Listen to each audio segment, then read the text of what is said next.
educational content only, not financial advice. Everything is aligned. Your indicators match your plan, your risk is sized correctly, and you execute the entry without hesitation. You are in total discipline. Then, the market shifts. A sudden move against your position triggers your stop loss, and the trade is closed for a loss. Logically, this is just a cost of doing business. But as you look at the red P&L, a heavy impulse takes over. Your heart rate climbs and your hand hovers over the mouse. Seconds later, you click buy again, this time with twice the size, no stop loss, and zero regard for the rules you spent months perfecting. This pattern of self-sabotage suggests that something has changed within the trader's internal priorities, a shift that overrides willpower and replaces strategy with a different, more primitive objective. To understand this shift, we have to look at the moments immediately preceding that first trade. This is process execution. Here, the trader treats every trade as a single data point in a long-term mathematical edge. The focus is entirely on the quality of the execution, regardless of whether the specific trade wins or loses. That focus holds until the financial loss registers in the brain. The loop breaks. This is the switch to outcome thinking. The brain abandons the strategy and locks on to the immediate negative result.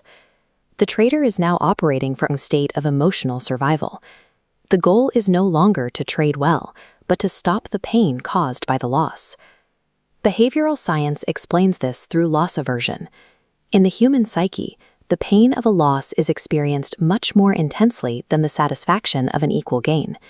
Because of this imbalance, the nervous system can interpret a falling P&L as an acute threat. The brain triggers a distress signal that demands the threat be removed immediately. This internal alarm leads to emotional recovery behavior, actions taken specifically to regulate your internal state rather than your trading account. Revenge trading functions as the physical manifestation of this behavior. It is a subconscious attempt to erase a painful emotion by winning the money back.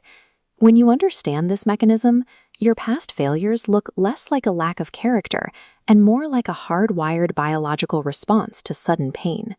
Willpower is a weak tool against a biological threat response. Once the nervous system is activated, trying to think your way back to discipline rarely works. Instead of relying on mental strength, you need a procedural intervention, the red zone pause rule. This rule mandates a physical separation from the terminal the moment an activating loss occurs. By stepping away from the execution button, you allow the physiological alarm to quiet down. During this pause, you must ask yourself one question. Am I trading my edge right now, or trying to erase a feeling? Consistency is found in the gap between the loss and the next click. Success comes from recognizing the transition into the red zone before it dictates your next move. To build this skill, you must know your own triggers. What is your first personal sign that you have entered the red zone?